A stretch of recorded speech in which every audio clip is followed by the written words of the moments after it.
Cops arrest black woman in military uniform. 3 minutes later, the Pentagon responds. The cuffs clicked shut around Danielle Rivers's wrists with a loud snap that echoed across the nearly empty parking lot. Her crisp military uniform, a deep green combat blouse with perfectly pressed creases, gleaming insignia on her chest, and a U.S. Army name tape stitched across the pocket, stood in stark contrast to the grimy pavement beneath her knees. "Get your hands behind your back! I said now!" Officer Chad Mullins barked, his face flushed red as he shoved her down harder. "I'm not resisting," Danielle said, her voice calm but steely. Her dark brown eyes locked onto his with measured control. "But this is unlawful detainment. I haven't broken a single law." "You're impersonating a soldier," Chad snapped, glancing toward his partner, Officer Doug Kilmer. "That uniform's a federal offense if it ain't yours, and I'm not buying that ID. Could have been printed off any laser jet." Kilmer stood off to the side, arms crossed, eyes narrowing at Danielle. "You know," he muttered, "for someone playing soldier, you're real composed. That's suspicious in itself." The bystanders, 3 teenagers with Slurpees, a mother clutching her daughter's hand, a cashier on her smoke break, all watched in silence. No one spoke. No one moved. The discomfort in the air was tangible. Danielle didn't shout. She didn't cry. She looked each person in the eye as if imprinting their faces in her memory, as if waiting for one of them to say something. None did. She had only stepped out of her SUV to grab a bottle of water from the quick stop. It was meant to be a short detour on the drive from Little Rock back to her hometown of Pine Bluff. Just 24 hours of leave to see her mother, and now she was on the ground, zip ties biting into her skin, her dignity slowly peeling away beneath the judgmental stares of strangers. "Call the station," Chad said, shoving his radio against his mouth. "We've got a possible fraud impersonating active military. Taking her in." Doug hesitated, glancing again at Danielle. "She gave you a real military ID and that badge." "It's fake, Doug. Trust me. This ain't my first rodeo. You know how many folks wear uniforms just to get free meals?" Danielle's jaw clenched, but she said nothing. Chad hauled her up roughly, guiding her toward the cruiser. As they passed the store window, Danielle caught a glimpse of herself smudged, handcuffed, her face stoic. The little girl with the mother whispered, "Mom, why are they arresting a soldier?" The woman pulled her daughter close. "Stay quiet, baby." In the back of the cruiser, Danielle tilted her head back and shut her eyes. She counted her breaths. 1, 2, 3. The world had changed so little. The Jefferson County Sheriff's Department smelled like stale coffee and damp paper. The cells were half full, mostly with young black men, some passed out, others slouched in corners pretending not to notice her as she was led through. "Take off her boots," Chad ordered as they stopped at the booking station. "And check for weapons. Fake soldiers love their props." The female officer assigned to intake, Officer Garcia, raised an eyebrow. "She's in uniform, full insignia, clean cuts, regulation haircut. Are you sure?" "Just do it." Danielle stood silently while they removed her boots, searched her socks, patted down every inch of her. When Officer Garcia came upon the small tracking badge clipped under Danielle's collar, she paused. "What's this?" she asked, frowning. "Ma'am, you're making a mistake," Danielle said gently. "That device is classified. If you remove it without authorization, you could be violating federal law." Chad stepped forward, snatching it. "That's what they all say. Everything's always classified with your type." Garcia gave him a sharp look. "Your type?" he shrugged. "You know, the overconfident ones." Danielle's eyes narrowed. She wasn't just angry, she was calculating, but still she stayed silent. They took her phone, her ID, her gear, locked her into the holding cell with the flickering light and the damp smell of mildew. Time passed slowly. She didn't ask for her phone call. She didn't ask for a lawyer. She waited. It was Officer Tyler Brandt who first started asking questions. A young recruit, only 8 months into the force, he'd watched the arrest footage on the lobby monitor 3 times already. Danielle hadn't flinched, hadn't fought, had spoken with the tone and posture of someone who had faced death and hadn't blinked. He turned to Garcia, who was sipping her 3rd cup of bad coffee. "Something doesn't feel right," he said. Garcia didn't answer at first. Then, with a slight nod toward the evidence tray, she said, "That badge, it's real. That's an encrypted chip. I ran the numbers, but access is restricted." "Restricted like military restricted?" She nodded slowly. "Does Chad know?" he asked. "He thinks she's bluffing." Tyler turned back to the screen. Danielle sat on the bench inside the cell, perfectly still, spine straight, hands folded. She wasn't bluffing. He knew it. Back in the cell, Danielle finally spoke. "Excuse me," she called to the camera in the corner. "I'd like to make my phone call now." The request was logged and approved 10 minutes later. Chad himself brought the phone into the side room, a smug grin on his face. "1 call," he said. "Make it count." Danielle took the receiver, dialed a number by heart. It rang once. Then someone picked up. "This is Rivers. Alpha 9. I'm in custody, Jefferson County. Code red." A pause. Then the line went dead. Danielle handed the receiver back to Chad. He chuckled. "That's it?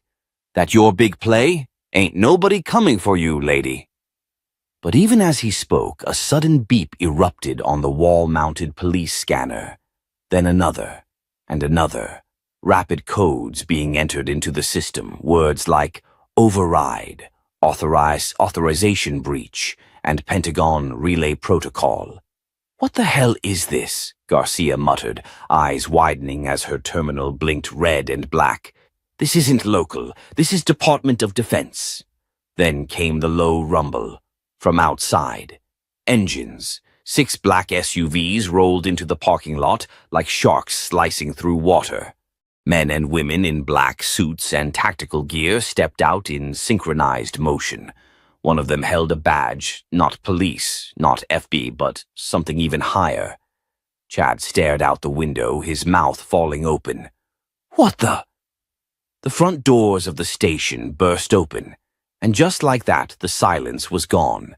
Danielle's 3 minutes were up, and the Pentagon had arrived. The moment the front door slammed open, the Jefferson County Sheriff's Department froze. Black boots hit the tile floor in rhythmic steps as a team of 6 agents moved swiftly inside. Their suits were immaculate, pressed tight against bulletproof vests, and every one of them wore the unmistakable lapel pin of the Department of Defense. They didn't speak. They didn't hesitate. Their leader, a tall black woman with a clipboard and steely eyes, scanned the lobby before barking an order. "Where is Lieutenant Colonel Danielle Rivers?" Officer Chad Mullins blinked like someone had just smacked the air out of him. "Lieutenant, what?" he mumbled. The woman didn't repeat herself. She simply reached into her pocket, pulled out a federal ID, and held it up to Officer Garcia. Garcia stepped forward instinctively, taking the ID and skimming it. Her expression turned gray. "She's in holding," she said quietly. "Cell 4. The lead agent didn't even look at Chad as she walked past him. "Get the keys, now!" But Chad snapped out of his stupor. "Wait a second," he barked, stepping in front of her. "This is a county facility. You don't just get to storm in here like it's your backyard." That was the wrong thing to say. Another agent, shorter but twice as solid, stepped forward. "Sir, you just detained a high-ranking U.S. Army officer on active duty without probable cause. That is not only illegal, it's a federal incident." Chad puffed up, still clinging to authority. "We had reason to believe she was impersonating military personnel. Her ID didn't scan. She looked suspicious." The lead agent snapped her fingers. One of the suits passed her a small tablet. She turned the screen toward Chad. This is Lieutenant Colonel Danielle Rivers. Active. Clearance level Bravo 7, assigned to the Pentagon's Internal Threat Division. You detained her in full uniform, stripped her gear, and ignored her ID badge, which is laced with encrypted tracking. Chad's face turned the color of chalk. I didn't know, he said, voice cracking. She didn't act like military. You mean she was calm, controlled, didn't break down crying or shouting? The woman's tone was cold and clinical.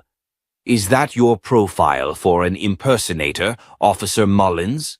Or is it just your profile for a black woman in uniform? Silence. Garcia had already started walking toward the back, keyring in hand. Tyler Brandt followed close behind her, shaking his head like he couldn't believe any of this was real. Inside the holding cell, Danielle sat exactly where they had left her, still, collected, her back straight, even though hours had passed. When the door clicked open, she didn't look up. It took longer than I expected, she said calmly. Garcia swallowed hard. Ma'am, I'm so sorry. I'm not the one you should apologize to. Garcia opened the door and Tyler stepped aside, ashamed. Lieutenant Colonel, Danielle stood slowly, fixing her collar. Save it. As she exited the cell, the lead agent saluted her. Danielle nodded. Escort her to the vehicle, the agent said to her team, then turned to Chad, who was now sweating profusely, lips parted as if to speak. We're not finished here, she told him. And they weren't. The interrogation room had never felt smaller. Chad sat stiffly under the fluorescence, his badge on the table, hands clasped together like a schoolboy expecting detention. Across from him sat a Pentagon legal advisor, and beside her a representative from the DOJ. No uniforms, no kindness, just ice in their words. You racially profiled a decorated officer. Then you refused to verify her credentials despite multiple warning signs, the advisor said. What made you so sure she wasn't who she said she was? Chad looked down. I don't know. She didn't act like military. She was too what? He hesitated. Too composed. Too confident. The DOJ rep raised an eyebrow. You mean she didn't act afraid of you? No, I mean, he fumbled. She was too calm, like she expected to be in control. And a black woman in control threw you off that much? Chad didn't answer. The advisor tapped her pen against the table. You've opened your department to a federal civil rights lawsuit, not to mention obstruction of duty. Lieutenant Colonel Rivers is one of the Pentagon's top internal auditors. She was traveling incognito, reviewing readiness at rural bases. Your actions exposed her presence and potentially compromised national security. At that, Chad's mouth fell open. She was undercover? She was conducting field assessments, yes, until you dragged her out of a quick stop at gunpoint. The door opened. A new figure stepped in. It was Chief Barnett, head of the Sheriff's Department, face thunderous. Chad, hand over your badge, he said, not even bothering to sit. But Chief, now. With shaking hands, Chad slid the badge across the table. You're suspended, pending investigation. And I wouldn't count on coming back. Outside the building, Danielle stood in the sunlight, her uniform crisp again, her face unreadable. Her SUV had been returned, fully intact. The military team had wiped her record clean from the sheriff's system, and her mission, at least for now, was paused. Agent Callahan, the lead officer who had escorted her out, stood beside her. You could sue them into the Stone Age, she said. Danielle sighed. I could. But that doesn't fix what's broken. Callahan hesitated. Then what will you do? Danielle looked back at the building, watching as Officer Brandt stepped out the side door and glanced toward her, his face tight with remorse. "I'll do what I always do," she said. "Finish the job," and with that, she got into her SUV and drove off. Not as a victim, but as a soldier, still in uniform, still on duty, and now with a new purpose. Because the enemy didn't always wear foreign colors. Sometimes it wore a badge. The next morning, the town of Millstone woke to a quiet tension. The sun rose like it always did, but something in the air had changed. Whispers buzzed across sheriff radios, behind break room doors, through the ranks of City Hall and local reporters. Word was out. Lieutenant Colonel Danielle Rivers wasn't just another black woman in camo. She was Pentagon, and she had been arrested. In the sheriff's department bullpen, Deputy Tyler Brandt sat frozen in front of his screen, watching the internal footage from 2 days ago. The video showed Chad gripping Danielle's arm, yanking her toward the squad car. She hadn't resisted. She hadn't fought back. She just looked directly at him and said one thing. "You're going to wish you had asked one more question." Now Tyler understood what she meant. He was still replaying that moment when Captain Diane Sutherland strode into the room. Diane was new to the department, a transfer from Atlanta with 20 years of clean record and no time for nonsense. She dropped a thick folder on his desk. "That's your new assignment," she said flatly. Tyler looked up. "What is it?" "A complaint trail. Civil rights watchdog flagged Millstone PD for targeting people of color disproportionately in arrests and traffic stops. Guess what popped up first?" He swallowed. "The Rivers case. And 10 others just like it. Chad was a walking lawsuit factory, and now his mess is ours." Tyler stared at the folder. "What are we supposed to do with this?" "Fix it," Diane said, "or someone from DC will." Meanwhile, Danielle stood in front of a dusty community center on the edge of town. Her boots crunched gravel as she stepped through the side door. Inside, a half-dozen folding chairs circled a coffee pot and a battered podium. "Danielle?" an older man asked, standing near the back. His voice was gruff but warm. "Walter," she replied, offering a faint smile. Walter Jameson had served 2 tours in Iraq. Now he ran a local veteran support group for rural counties, the kind often forgotten between federal grant cycles. "You came," he said. "After what they did to you?" Danielle nodded. "That's exactly why I came." By noon, more veterans filtered in. Black, white, Latino, young and old. Some wore faded army caps. Others just wore stories in their eyes. Danielle stood before them. "2 days ago," she said, "I was arrested on suspicion of impersonating a soldier. They said my ID didn't look right, said I didn't fit the profile." She let those words hang. "I've worn this uniform for over 17 years. I've briefed generals, led security operations in active zones, and I was still treated like a criminal because someone saw my skin before they saw my service." A heavy silence fell, then a hand went up. "Ma'am," a young vet named Rico asked, "how many of us do you think this has happened to, but without the Pentagon stepping in?" Danielle met his eyes. "Too many." Walter stood up beside her. "And what are we going to do about it?" Danielle looked around the room. "We build a record, testimonies, dates, names. We show them this isn't a one-off, this is a pattern, and then we bring it to light." There were nods, then applause, and just like that, a new mission had begun. Back at the sheriff's department, Tyler sat in the records room, flipping through past case files. He wasn't supposed to feel sick to his stomach, but he did. Because once he knew what to look for, it was impossible to unsee. Case after case showed the same thing: disproportionate stops, dubious charges, suspicious behavior codes tagged almost exclusively to black and brown names. And Chad wasn't the only one. He stood up and walked straight to Captain Sutherland's office. "We have a bigger problem," he said. "It's not just Chad." She leaned back in her chair. "Show me." He dropped 3 folders on her desk, each one containing reports from different deputies, all with eerily similar language. Sutherland flipped through them, her jaw tightening. "We'll need to flag this up the chain," she said. "To who? Internal Affairs?" "No," she replied. "To the Office of Civil Rights in D.C." Tyler hesitated. "You sure? That'll put us on a national list." She looked him dead in the eyes. "We already are."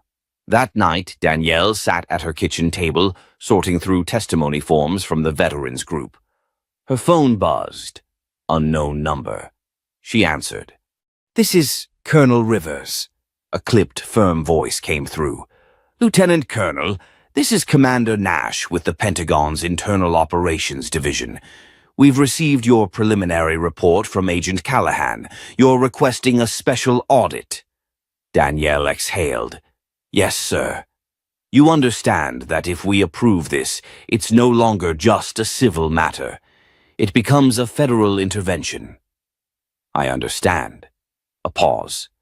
"Your actions will make you a target, even within law enforcement circles." "I've already been in their cuffs. There's nothing left to threaten me with." Another pause. "You have clearance to proceed. We're dispatching a liaison to Millstone by Friday." Danielle's hand tightened around the phone. "Thank you, sir." "One more thing," Nash added. "We've had reports of similar incidents in 4 other counties. Your case might just be the beginning." Danielle looked down at the stack of papers in front of her. "Then we better be ready." She hung up and glanced at her wall.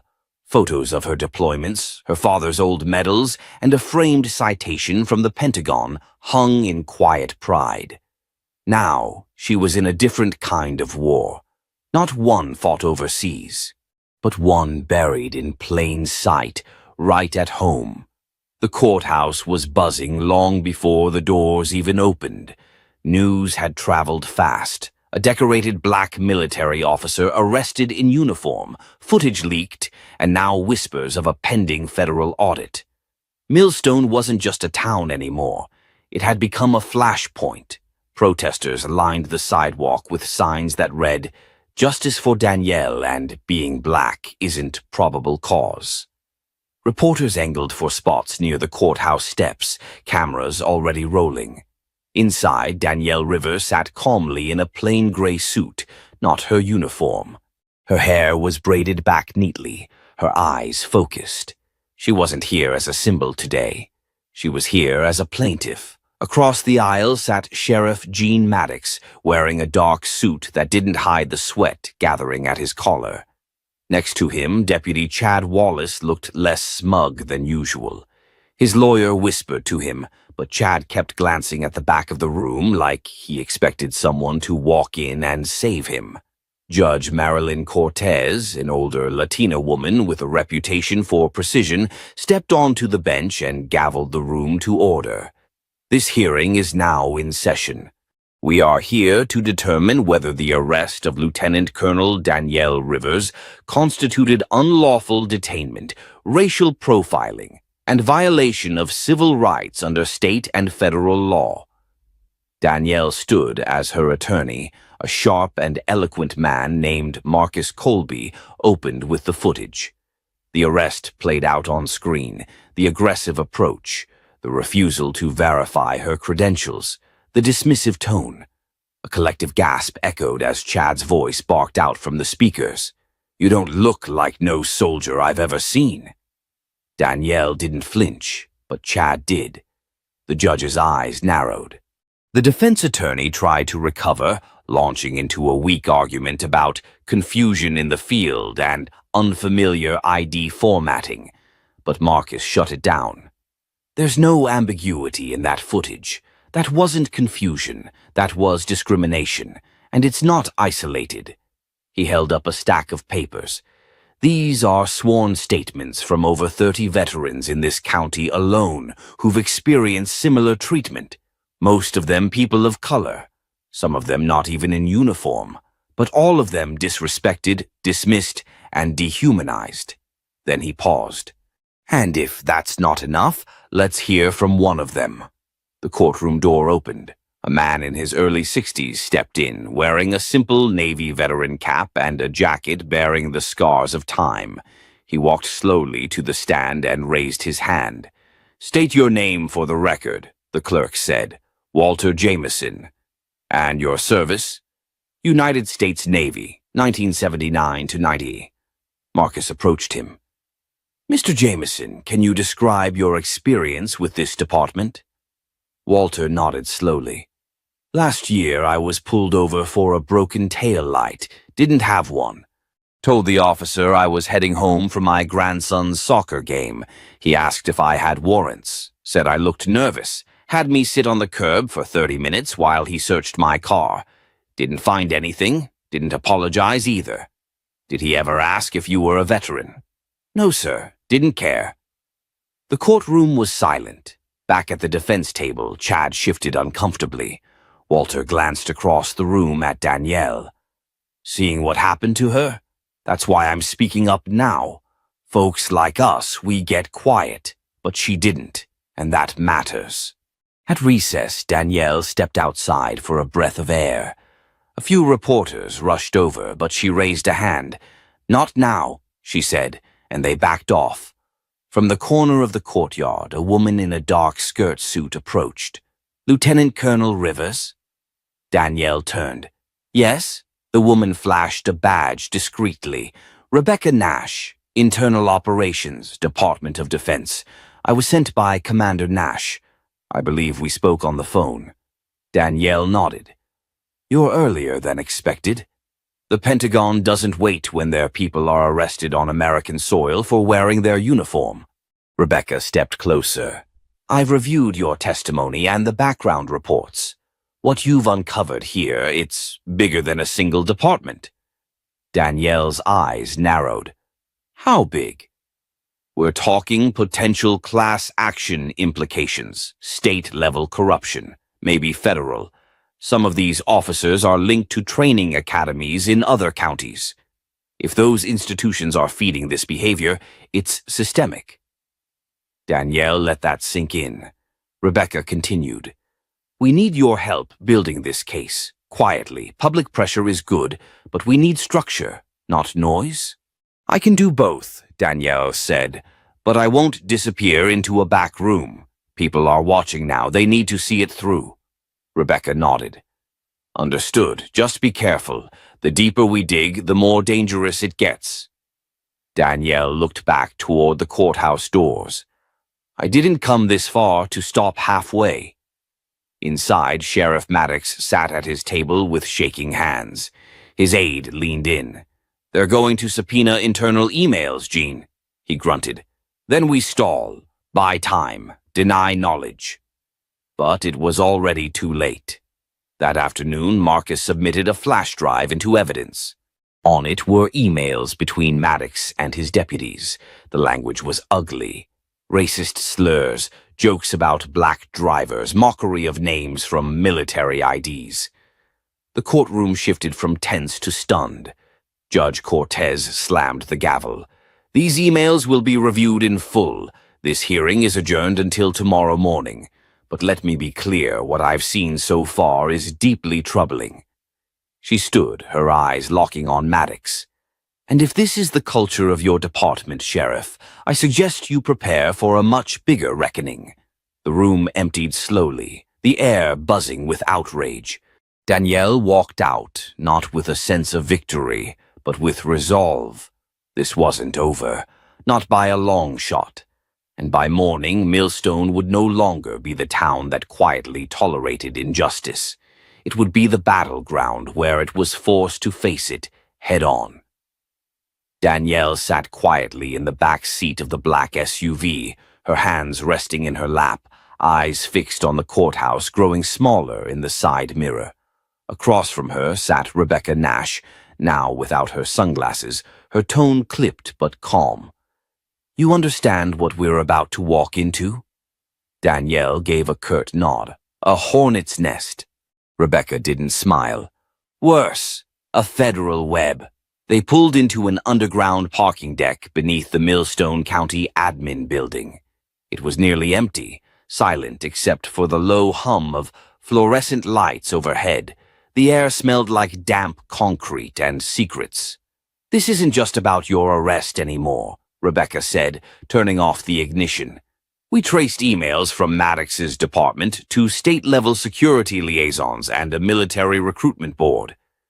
Danielle blinked. "Recruitment board? Why would they be involved?" "Because they've been feeding names to the sheriff's office, disqualifying black candidates under false pretexts, rerouting reports. It's a filtration system designed to keep certain people out before they even get close." Danielle's stomach twisted. "And it's not just Millstone," Rebecca added. "There are patterns in 4 other counties. Sheriff departments, security contractors, even a few academy instructors involved." As the weight of it landed, Danielle exhaled, trying to absorb the enormity. "Why me?" she finally asked. "Why now?" Rebecca looked her dead in the eye. "Because you fought back, and because you wore the uniform while they tried to erase your name." They walked through a side entrance and into a conference room already occupied by 2 men in suits and a woman in Army legal uniform. Files spread out across the table. Danielle recognized the Army woman immediately, Colonel Aria Bennett, a military lawyer with a steel spine and a memory for policy that made generals nervous. "Colonel Rivers," Aria said, standing. "Glad you made it. Have a seat." Danielle sat. The man beside her began. "I'm Alan Harper, Department of Justice. We're prepping a formal investigation. But before we go forward, we need to know if you're willing to be the face of this." Danielle hesitated. "You'll be under scrutiny," Aria warned. "Not just from them, but from your own. They'll question your motives, your record, your leadership. Everything." "I'm used to that," Danielle said, but her voice was tight. "Doesn't mean it won't still sting." Harper leaned in. "This could trigger massive policy reforms. We're talking top-down restructuring, oversight boards, new hiring procedures, training overhauls." "And arrests?" Danielle asked. "That too," Rebecca said. Danielle paused, jaw clenched, thoughts racing. She thought of the protesters outside, of Walter Jameson's face, of the look in Chad's eyes when the video played in court. "I'm in," she said, "on one condition." Harper raised an eyebrow. "I want full transparency, no cutting deals behind closed doors, and I want the press involved. The people need to see it play out." Aria gave a slight nod. "We'll get pushback, but it's the right call." Later that night, as Danielle walked through her small rental apartment in silence, her phone buzzed. It was Marcus. "They filed a gag order," he said without greeting. "Sheriff Maddox's team, claiming this is interfering with an active investigation." Danielle sat on the edge of her couch, rubbing her temple. "They're trying to muzzle us." "Exactly, we're fighting it, but you need to lay low for a few days. Stay off TV, no interviews." "Can't," she said quietly. "Danielle." "I said I can't," she repeated. "The silence is what they count on. We're not giving them that." There was a pause on the line, then a quiet sigh from Marcus. "I'll back you," he said, "but be careful. These people don't play fair." Danielle hung up, sat in the dark for a moment, then stood and opened her closet. Her uniform hung in the back, pressed and untouched since the day she was arrested. She reached for it, then stopped. No, not yet. The next morning, chaos erupted.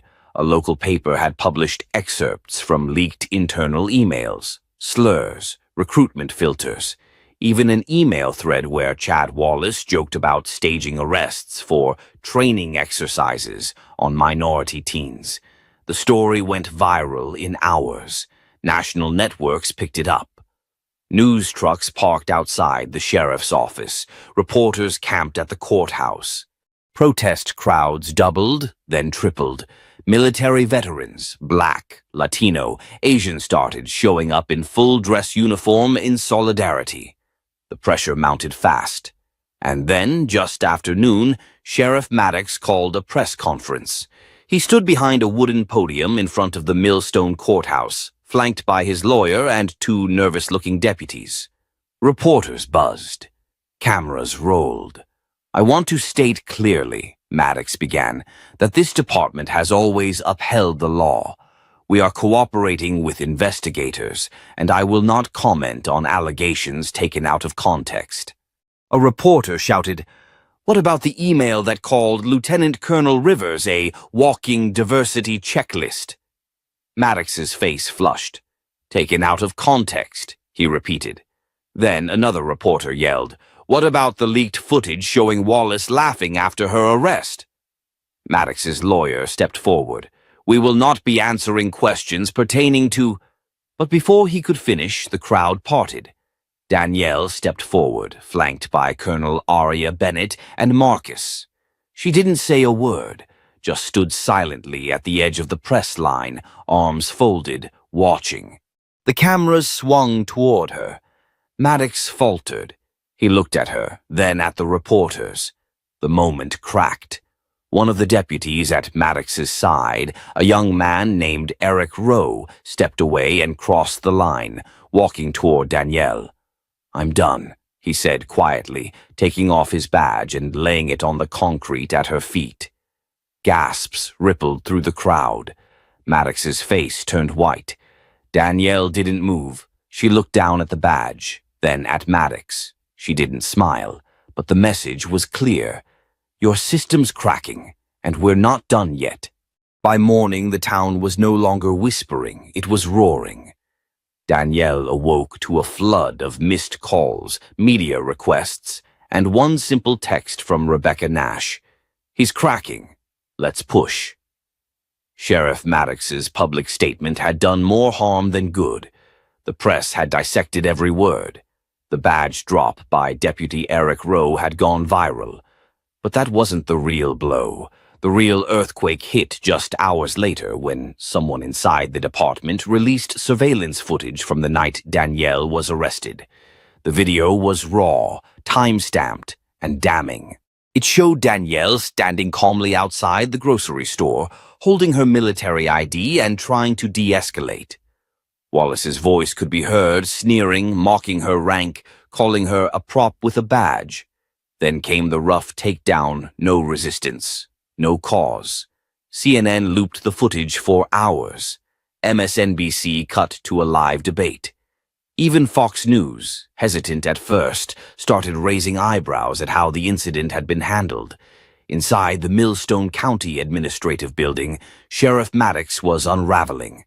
"This is war," he barked, slamming a folder shut in a meeting with his senior staff. "They're trying to dismantle this department." His chief deputy, Vince Latimer, shifted uncomfortably in his seat. "Sir, we've got 3 more officers asking for reassignment. 2 already resigned. We can't afford—" "I said this is war," Maddox repeated. "We fight." But it was clear to everyone in the room that he was no longer in control. The system he'd built was bleeding from every corner. Meanwhile, Danielle sat in a private conference room downtown with Aria Bennett, Rebecca, and Marcus.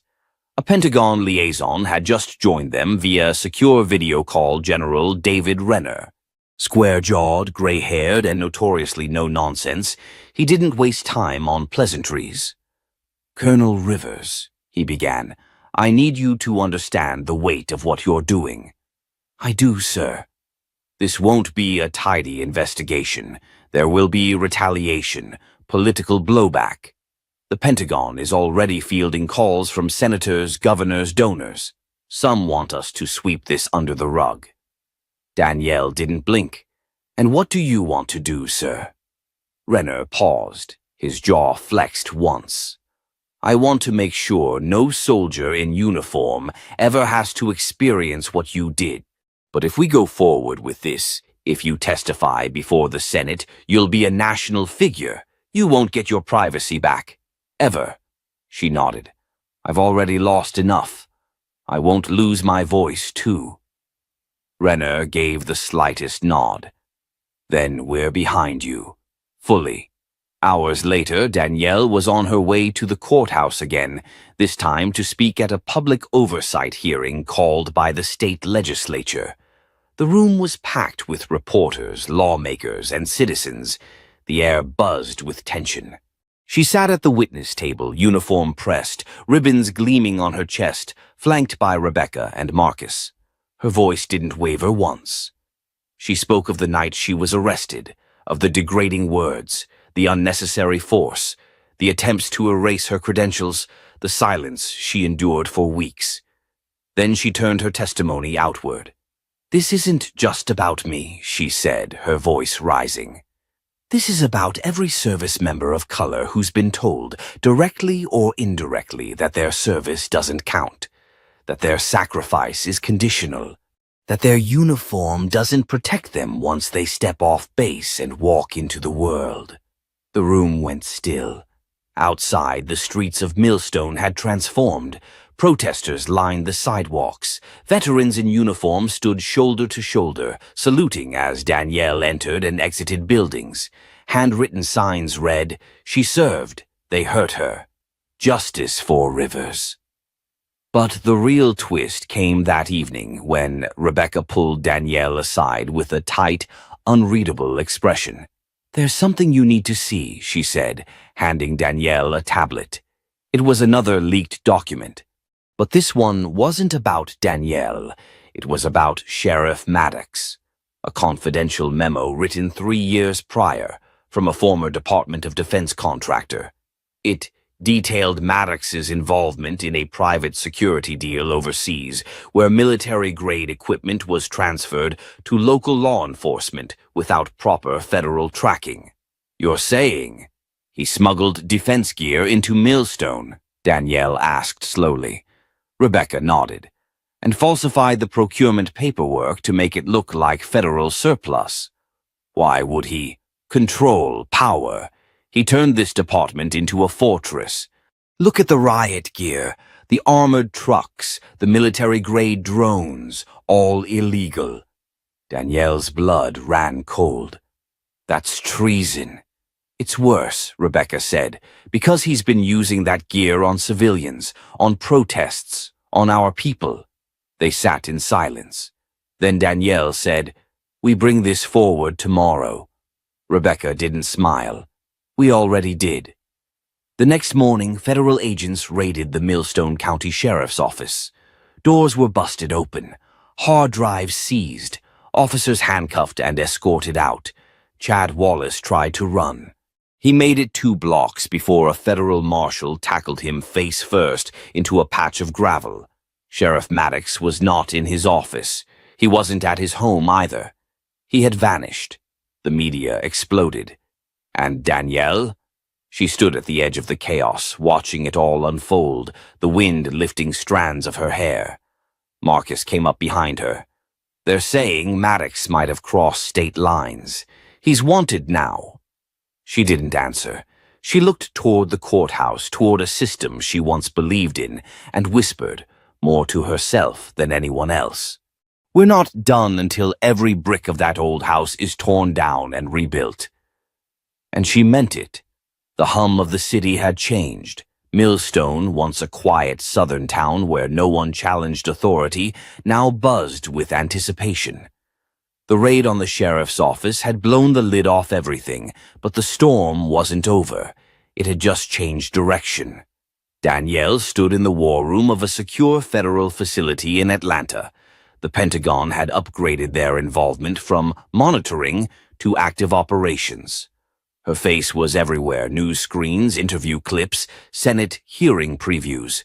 Overnight, she had become a symbol, but symbols carried weight and enemies.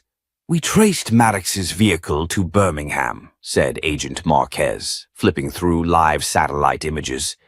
"He's ditched the car. There's reason to believe he's trying to leave the country." "On what passport?" Danielle asked flatly. Marcus, seated across from her, tossed a file across the table. Turns out Maddox had a second identity created through a DoD contractor. Fake name, real documentation, paid for using laundered funds through local defense grants. Danielle stared at the folder. It gets worse, Rebecca added. He had access to highly sensitive communication tech. We're talking encrypted field radios, military grade. He's not just running, he's planning something. Danielle's eyes darkened. He's trying to flip the narrative, go out as a martyr. There was a heavy pause. And if he gets in front of a camera before we do, we lose control of the story, Rebecca said. Everyone in the room knew what had to be done. Danielle stood. Then we don't wait for him to talk. We talk first. That evening, Danielle appeared on 60 Minutes for an exclusive interview. She sat across from veteran journalist Maya Ellis, under the soft glow of studio lighting, not a single wrinkle in her uniform. Her voice was calm, measured, but every word struck like a hammer. There are people, Danielle said, who will call this betrayal, who will say I turned my back on law enforcement or on tradition, but I didn't betray anyone. I upheld the oath I took to defend this country from all enemies, foreign and domestic. Maya leaned in. And do you believe Sheriff Maddox is one of those enemies? Danielle didn't hesitate.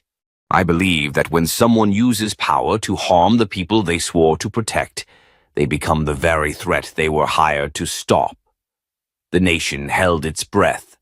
By midnight, the clip had been viewed 22 million times. At 2:47 a.m., a security camera caught Maddox walking into a gas station near the Florida Panhandle. He was disguised in a baseball cap and sunglasses, but it was him. By dawn, the feds had him. No gunfire, no standoff. He was found sitting in a diner, drinking black coffee, waiting for someone who never showed. There was no bravado left, no swagger, just a man hollowed out by his own arrogance. Back in Millstone, Danielle returned to her childhood neighborhood. She hadn't stepped foot there in years. It was quiet, but different now. A mural of her in uniform had been painted on a community center wall. Kids posed beside it. Veterans saluted it. She stood in front of it silently until Marcus approached. "You ready for the hearing?" he asked. She nodded. "Let's end it." The final state hearing on Maddox's misconduct began in a packed Capitol Hall. The energy was electric. Protesters filled the steps outside, but inside there was only silence. Danielle testified first. He knew exactly what he was doing, she told the panel. He weaponized the badge. He used military resources to intimidate civilians. He falsified federal records. And when exposed, he ran. Chad Wallace followed, shackled and still defiant. He tried to play victim. "I was just following orders," he spat. But this time the room didn't buy it. His words fell flat. Then came the unexpected twist. As the hearing wrapped up, the state's lead investigator stood and requested to speak. "We have one more piece of evidence," he said, holding up a flash drive. "It's a wire recording one we believe was made by a whistleblower inside the sheriff's office. It reveals a conversation between Maddox and a local judge. The audio played aloud, Maddox. I don't care what her record says. That woman walks into my town in uniform. She's still a black woman first. Make her disappear." Gasps rippled across the courtroom. The judge in question was immediately placed on administrative leave. Federal investigations began into several other counties. Danielle didn't flinch. But tears welled in her eyes, not for herself, for how far things had gone, for how many others had suffered in silence. That night, as the town settled and the Capitol lights dimmed, Danielle visited the base where she'd first trained. She walked past the flagpole, hands behind her back, letting the wind play with her hair. Marcus caught up with her, holding 2 cups of coffee. He handed her one without a word. For a long time, they just stood there. Finally, she said, "I never asked for this, never wanted the spotlight. I know, he said, but you handled it like someone who did. She smiled faintly. I just wanted to serve. And you still are, he replied. Behind them, the flag flapped quietly. Danielle looked toward the sky. I'm not done. Not even close. The fight was far from over, but now the whole country was watching.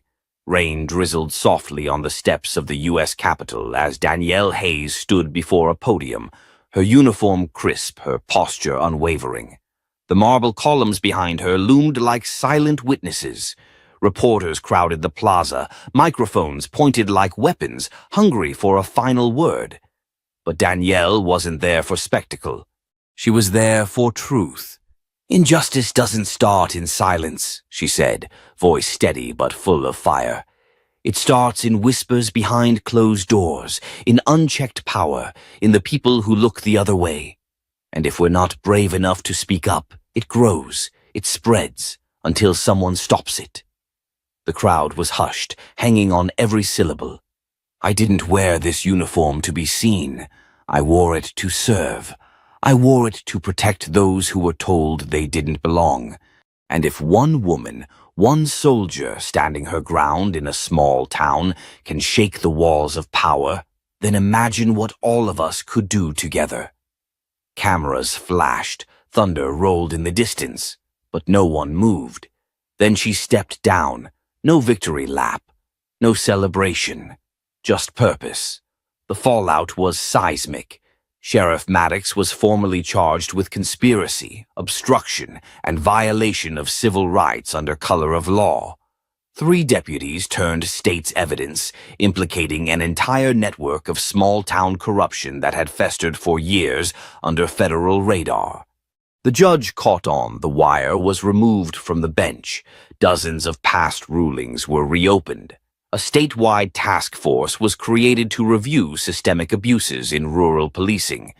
But for Danielle, the real victory came quietly.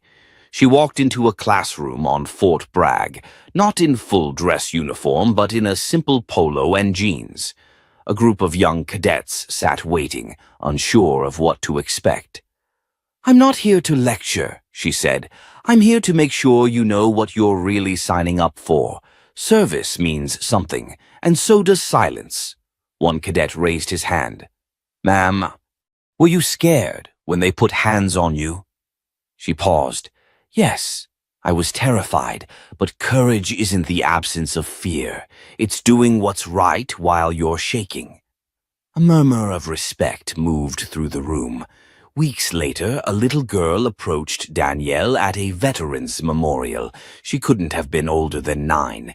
She wore a T-shirt that said, "My mom serves too," and clutched a small notebook. Are you the soldier on the news? She asked. Danielle knelt down. I am. The girl handed her the notebook. Inside was a drawing. Danielle in uniform, surrounded by stars and holding a flag. Across the top in crayon it read, You made me brave. Danielle's breath caught. Thank you, the girl whispered. Danielle hugged her. No, sweetheart, thank you. At night, Danielle sat on the porch of her family's old house in Millstone. The air smelled like wet pine and new beginnings. Marcus joined her, handing her a drink, no words needed between them. You ever think, he finally said, what if none of this had happened? What if you'd just walked out of that diner and they let you be? She looked out at the stars. I think I'd still be here, she said. But fewer people would know what justice really looks like. A long silence passed. Then Marcus raised his glass. To the ones who fight back. She clinked hers against his. To the ones who never stop. This story isn't just about Danielle Hayes. It's about every person who's ever been told to stay quiet, to stay small, to stay in their place. It's about choosing to stand when sitting is easier, choosing truth when comfort is safer, and choosing justice when silence is expected. Danielle's journey shows us that a uniform doesn't make you powerful. Your actions do. And sometimes one voice is enough to echo through the halls of power and shake the walls built to keep people like her out. So if this story moved you, if it reminded you of someone you know or someone you want to be, don't let it end here. Share it, speak it, support stories that matter. And if you believe justice isn't something to hope for, but something to fight for, subscribe, like, and follow us. Because we're not done telling the stories that others want to bury. We're just getting started.